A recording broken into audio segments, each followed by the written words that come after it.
Hi, today's video is going to be about quality of components. So what we're looking at here is a NuTone IM3003T. T is for traditional, which is the faux burled walnut look on the faceplate.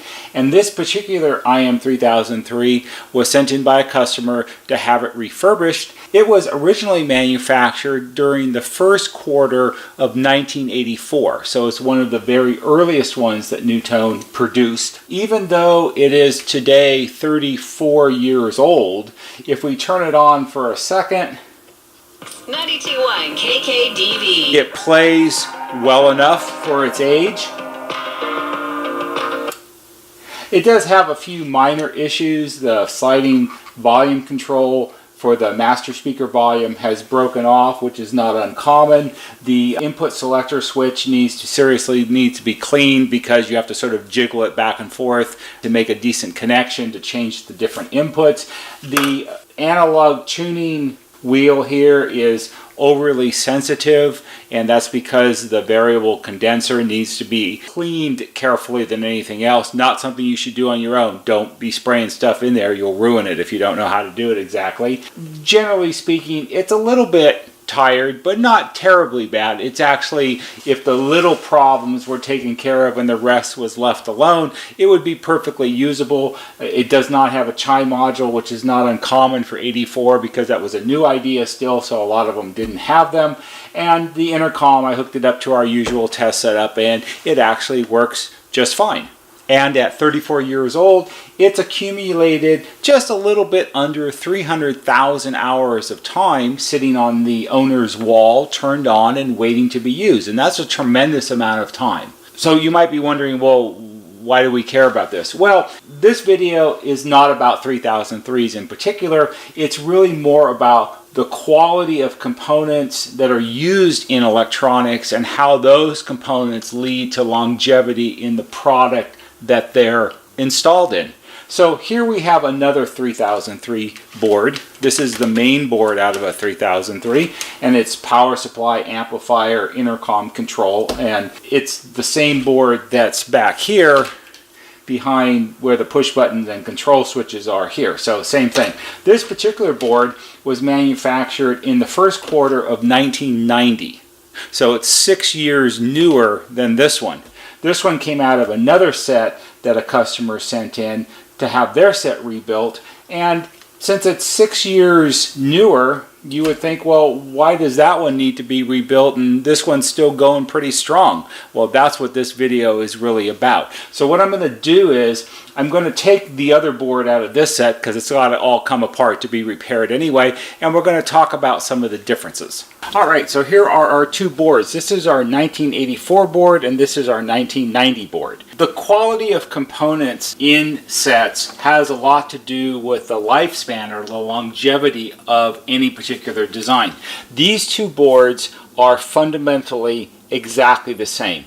Sure, there are some very minor changes. Some values of components have changed, and the early board has these old school vertically mounted resistors where the one lead of the resistor comes out at the top and it's curved over and goes back down through the other point on the board, and these use all flat mounted resistors, but none of that really makes any difference. These two boards are virtually identical. They're completely interchangeable. I could take the 1990 board, rebuild it, put it in the 1984 set, and it'll work just fine. So it's not about design. It's about the components that go into the design and why they last so long. The original board in 1984, we'll put that one aside for a second, and we're going to focus on this part right here. This is the primary power supply. So what you're looking at here is this is the primary power supply filter capacitor, and you can see right here it shows the values 2200 microfarad at 25 volts, nothing special there. And here we have the manufacturer's name. This is a Nichicon brand capacitor. Nichicon is one of the top 3 or 4 component capacitor manufacturers in the world. They're right up there with other brands like Panasonic and Cornell Dubbler. They were top rated capacitors back in the day. And if you look at the early IM 3003s and the early IM 4006s, and if you go back earlier than that, if you go back into the 70s, you're going to find NuTone capacitors in almost everything that NuTone built. So now let's go ahead and look at the 1990 board and see what we have there. Here's the same part in the 1990 board. I think you can see same rating, 2200 microfarad at 25 volts. But here we have a brand, we have a YEC brand. Who is YEC? I got no clue. I googled YEC. They seem to still make capacitors. There's not a lot of information about who they are. They are most likely, I believe they are some Chinese company, or I think back in these days they were in Taiwan. NuTone capacitors back in '84, they were made in Japan, and you know what they say, especially in the '80s, all the best stuff comes from Japan. And actually, if we turn this board around and look, you can actually see there's different types. So here's a YEC, which is the black one. Here's another YEC. Here's one here. But then we have a gray capacitor here and here. This is a black one, so that's a YEC, and then there's a gray one here. The gray ones are actually a different brand. They're a Tracon brand, and Tracon is a Chinese company. At least they are today. What they were in 1990, I don't really know. So we have a mixture of different brands within the same board, and to a large extent, the reasons why the boards that were made in 1990 and 1994, they don't last as long as the boards that were made in 1984. It's much more common to have a customer send their 3003 in that was made in 1993 or 1994 to have it repaired for the first time than it is to have a set come in from 1984 or 1985, because a lot of those sets are still going strong.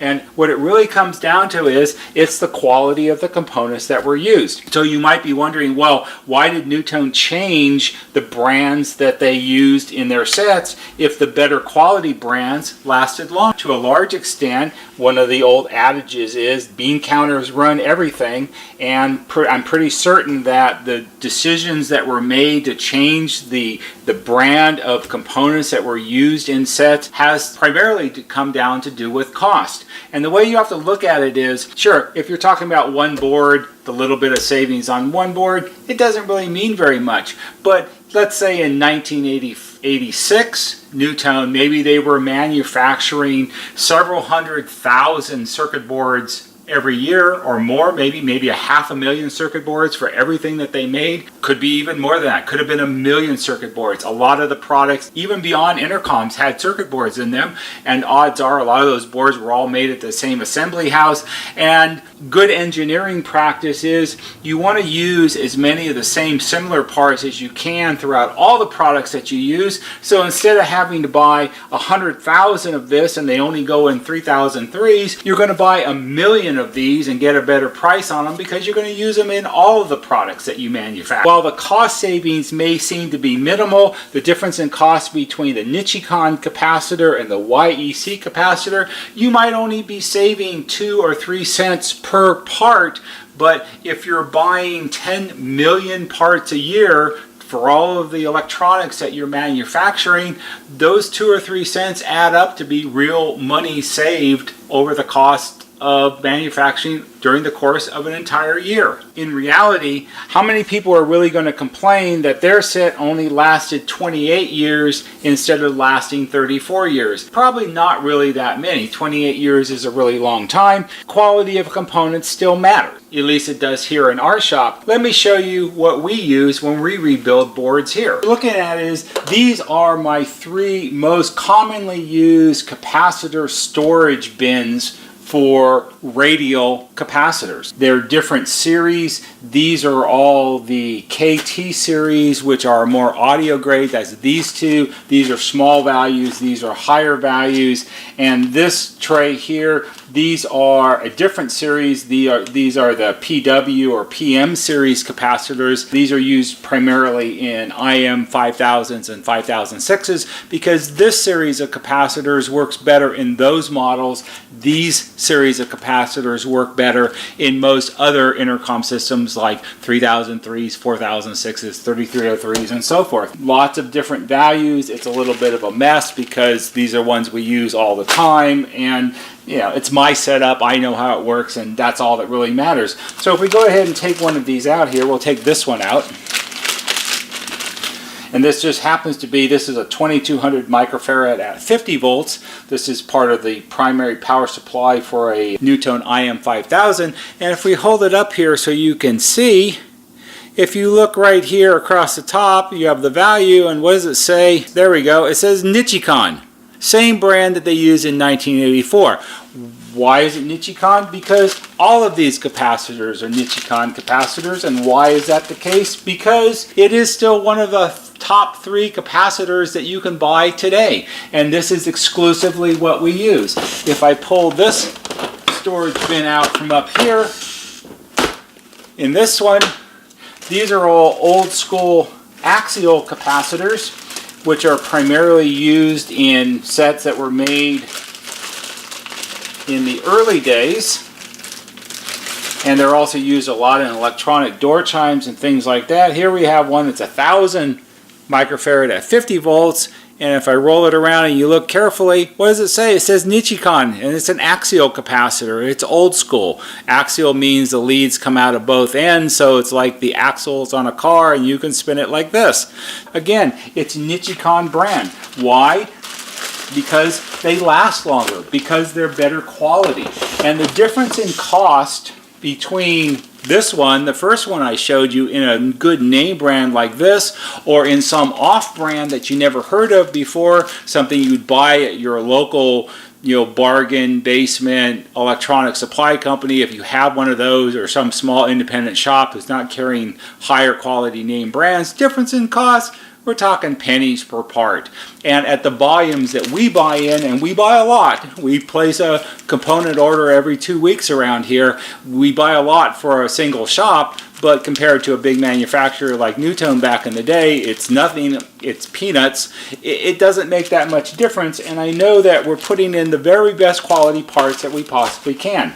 If I go down here under the bench, here we have another storage tray. This is sort of the overflow storage, more of the bulk stuff that we have when we buy big quantities. And here we have a sack of capacitors. There's 50 in here because this is a style and value that we use quite a bit of, and we buy them in 100 quantities because it keeps the price down. And if you look on the bag right here, you'll see it says Panasonic. Panasonic is such a large manufacturer of electronics that they actually manufacture a lot of their own components, and they are one of the premier component manufacturers in the world. And if we look at this one, see, it doesn't really say Panasonic on the part necessarily, it just has part numbers on it, and these are capacitors that go almost exclusively in IM and IMA 4406s. So you have to buy quality parts. Sure, we could save a little money. We could save a few pennies per part if we went with a different brand, but then you don't have the certainty that it's going to last as long as you would possibly want it to last. Here we have down here,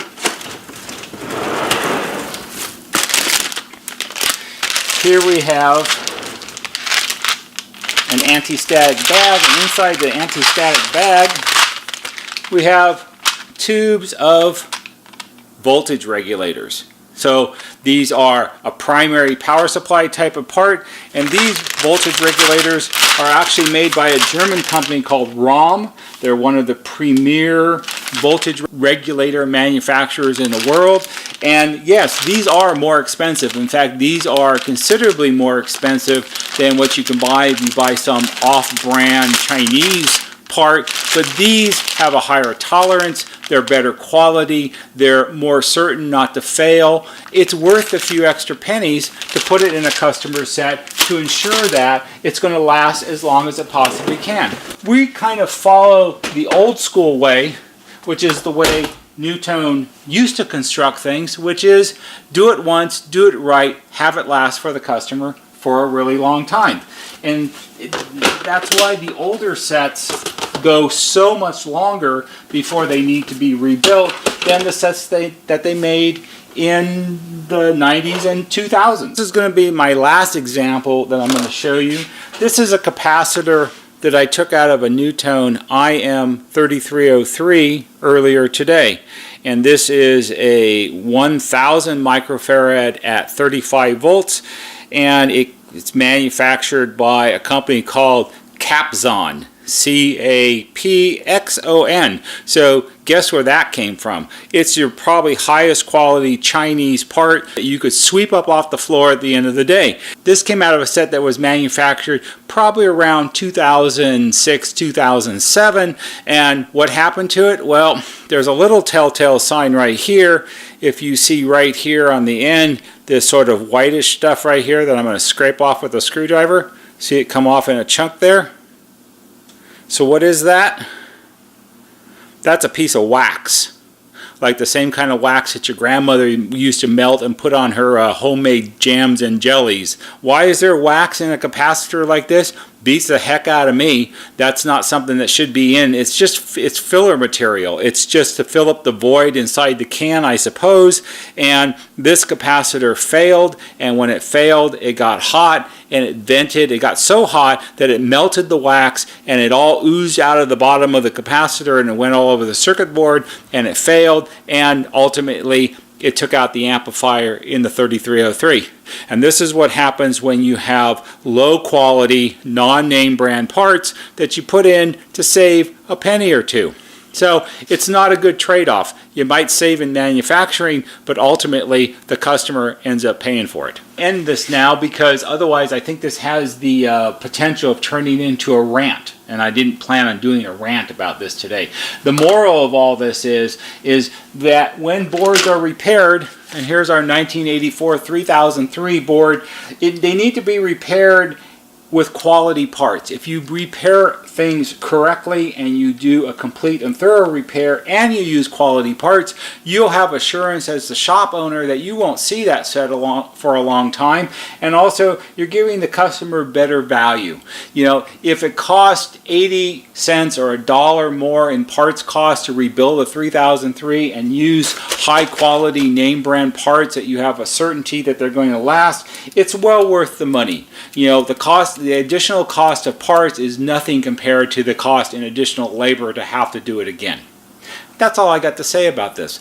The fella's 1984 3003 is going to get rebuilt now. It's going to get rebuilt with the same brand parts that were in it when it was brand new. How about that? That's really the way to go.